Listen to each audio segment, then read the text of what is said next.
Novel کا مرکزی پیغام ہے جرم کیا تھا کبھی نہیں پتہ چلتا۔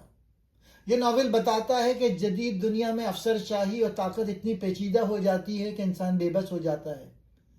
یہ ناول کیوں مشہور ہے؟ یہ ناول کافکائی کہلاتا ہے، یعنی عجیب، بے معنی اور خوفناک دنیا۔ کافکا کا مشہور ناول دی ٹرائل ایک ادھوری اور عجیب کہانی ہے جو 1915 میں لکھی گئی اور 1925 میں مصنف کی موت کے بعد شائع ہوئی۔ فرینک کافکا کا دا ٹرائل کوئی غیر ملکی کہانی نہیں، بلکہ یہ ہماری عدالتوں، ہمارے تھانوں اور ہمارے خوفوں کی کہانی ہے۔ دا ٹرائل کیوں پاکستان میں آج بھی زندہ ہے؟ یہ ناول پاکستان میں اس لیے اہم ہے کیونکہ یہ عام آدمی کی کہانی ہے۔ یہ طاقتور نظام کا آئینہ ہے۔ یہ سوال اٹھاتا ہے کیا ہم واقعی آزاد ہیں؟ کیا ہمیں انصاف ملتا ہے؟ انجام، خاموش قبولیت، پاکستانی انسان کا المیہ۔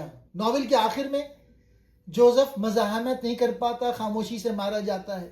پاکستان میں بھی عام آدمی تھک جاتا ہے، کیس لڑتے لڑتے حق چھوڑ دیتا ہے، کہتا ہے جان چھوٹے بس یہی کافی ہے۔ خاموشی اور خود کو مجرم سمجھ لینا۔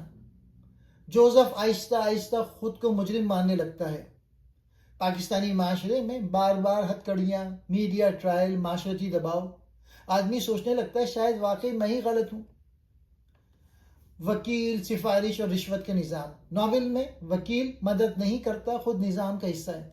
پاکستان میں مہنگے وکیل، سفارش، فیس پر فیس۔ حقیقت یہ ہے کہ انصاف خریدنا پڑتا ہے، مانگنا نہیں۔ قانون بطور خوف۔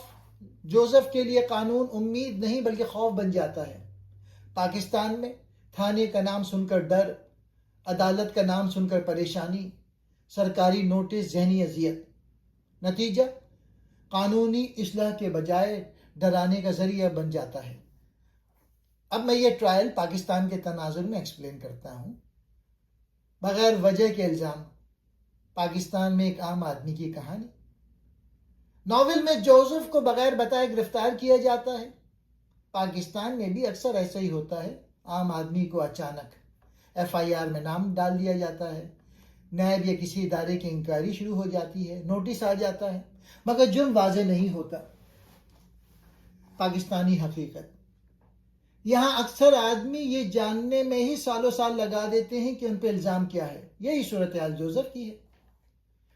پیچیدہ اور الجھا ہوا عدالتی نظام۔ دا ٹرائل میں عدالتیں اندھیری عمارتوں میں بغیر واضح اصولوں کے فائلوں کے بوجھ تلے دبی ہوتی ہیں۔ پاکستان میں تاریخ پر تاریخ، فائل آگے پیچھے، جج بدل جاتے ہیں، فیصلے برسوں نہیں آتے۔ نتیجہ انصاف مہنگا، سست اور دور ہو جاتا ہے۔ عام آدمی کی بے بسی۔ جوزف ایک پڑھے لکھے بینک افسر ہونے کے باوجود قانون کے سامنے بے بس ہے۔ پاکستان میں تعلیم یافتہ شخص بھی تھانے، کچہری، پٹواری کے سامنے کمزور ہے۔ تلخ سچ یہ ہے، یہاں حق وہی پاتا ہے جس کے پاس طاقت یا سفارش ہو۔ انصاف صرف طاقتور کے لیے ہے۔ ناول میں قانون سب کے لیے برابر نہیں۔ پاکستانی تناظر میں غریب سالوں سال جیل میں رہتا ہے، امیر ضمانت پر باہر آ جاتا ہے، طاقتور کے کیس ٹھنڈے پڑ جاتے ہیں۔ عوامی احساس یہ ہے کہ قانون کمزور کو پکڑتا ہے، طاقتور کو نہیں۔ انصاف میں تاخیر اور مایوسی۔